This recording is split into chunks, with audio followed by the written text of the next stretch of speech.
আজকে আমি বানাবো পাবদা মাছ বেগুন আলু দিয়ে ঝোল। তার জন্য আমি পাবদা মাছগুলোকে ভালো করে ধুয়ে নিয়েছি। এবার এগুলোতে নুন হলুদ মাখিয়ে নেব। সব পাবদা মাছগুলোকে ভালো করে ধুয়ে রাখা হয়ে গেছে। এবার এগুলোকে নুন হলুদ মাখিয়ে নিচ্ছি।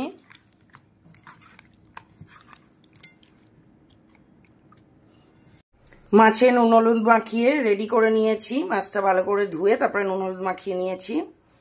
কড়াই তেল দিয়ে তেল গরমও হয়ে গেছে। এবার আমি একে একে মাছগুলোকে ভেজে নেব। মাছগুলোকে নুন হলুদ মাখিয়ে একে একে আমি সব ভেজে তুলে নেব।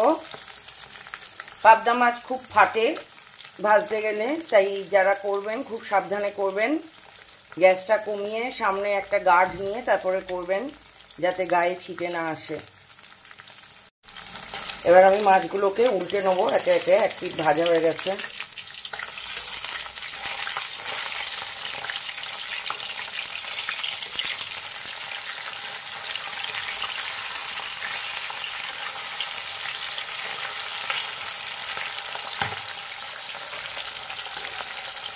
মাছগুলো সব ভাজা হয়ে গেছে। এবার আমি একে একে সব তুলে নেব।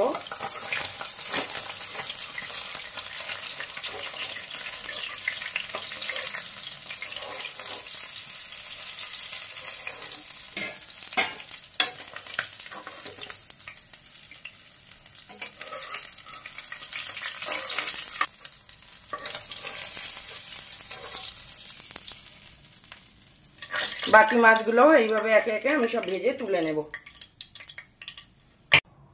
মাছগুলো আমার সব ভেজে তুলে রাখা হয়ে গেছে। এবার আমি তেলের মধ্যে পেঁয়াজগুলো দেব। আপনারা যারা তেল কম খান, মাছ ভাজার পরে তেল তুলে নিতে পারেন। যেহেতু বেগুন একটু বেশি তেল টানে, তাই আমি তেলটা রেখেছি। চাইলে এই রান্নাটা আপনারা কালো জিরে ফোড়ন দিয়েও করতে পারেন, পেঁয়াজ রসুন না দিয়ে। কালো জিরে ফোড়ন দিয়ে জিরে বাটা আদা বাটা দিয়ে, তাতেও খেতে খুব সুন্দর হয়। এবার আমি পেঁয়াজটাকে একটু নাড়াচাড়া করে নিচ্ছি। এটা ভাজা ভাজা হয়ে এসছে। এর মধ্যে আলুগুলো তুলে দেব। আমরা বেশি আলু খাই না, তাই জন্য একটা মাঝারি সাইজে আলুকে 4 টুকরো করে নিয়েছি।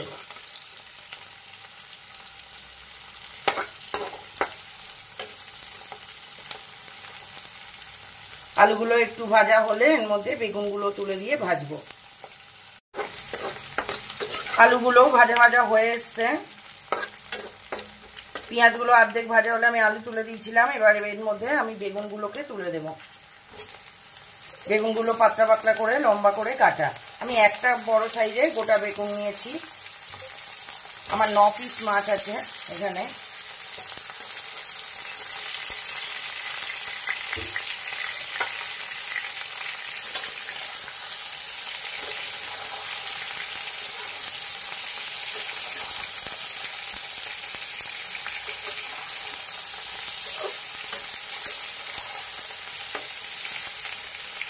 বেগুনগুলো একটু ভাজতে দেব এর মধ্যে। ততক্ষণে আমি কাঁচা লঙ্কা দিয়ে নেবো। আমি বেশি ঝাল খাই না, তাই 3টে কাঁচা লঙ্কা দেব। আপনারা যেমন ঝাল খান সেই অনুযায়ী লঙ্কা দেবেন।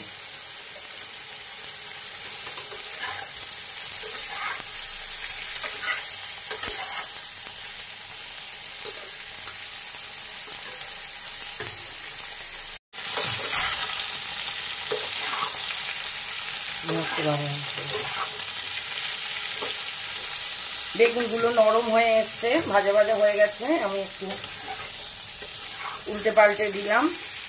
এবার এর মধ্যে একে একে আমি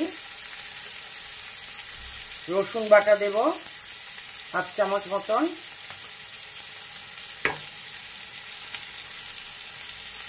আদা বাটা দেব 1 চামচ মতন। আর কিছু পাকা টমেটো দেব। এবার আমি এগুলোকে মিক্স করব মশলাগুলো কষানোর জন্য।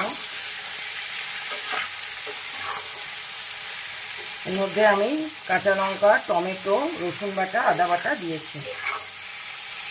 এবার এর মধ্যে আমি নুন হলুদ দেব প্রয়োজন মতো।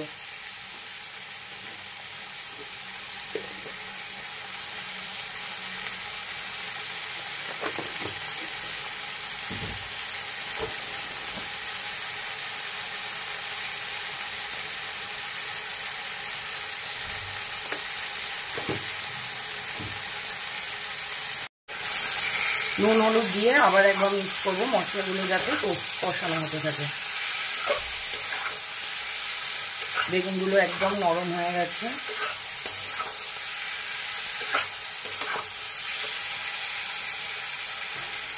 আমি এর মধ্যে জিরে গুঁড়ো দেবো অল্প, দিয়ে এবার এগুলো সব মিক্স করবো। আমার তরকারি তেল ছাড়া শুরু করে দিয়েছে।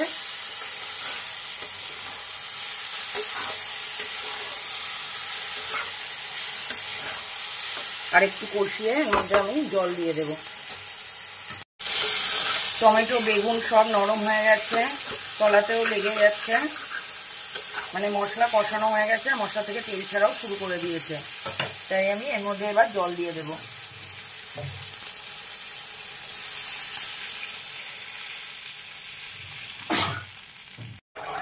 আপনারা যেমন ঝোল রাখবেন মনে করবেন সেই বুঝে জল দেবেন।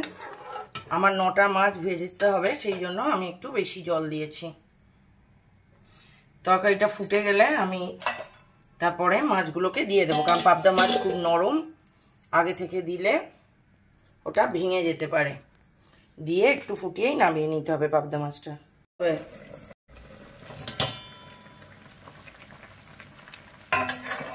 আমার তরকারি হয়ে গেছে। এবার আমি ভাজা মাছগুলোকে এর মধ্যে দিয়ে একটু ফুটিয়ে নামিয়ে নেব,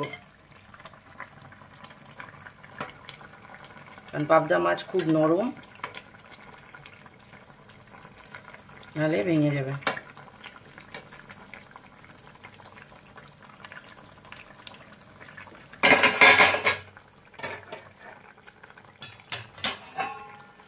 আবার একটু ঢাকা দিয়ে দেবো ফোটার জন্য, একটু ফুটে গেলেই আবার নামিয়ে নেব। তারপরে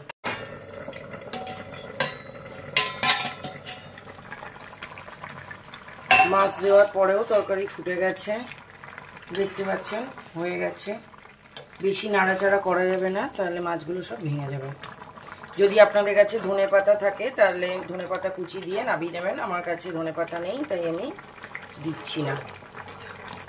কেমন লাগলো আপনাদের আমার এই সিম্পল তরকারিটা জানাবেন। ভালো লাগলে অবশ্যই লাইক কমেন্ট শেয়ার করবেন। Bye bye.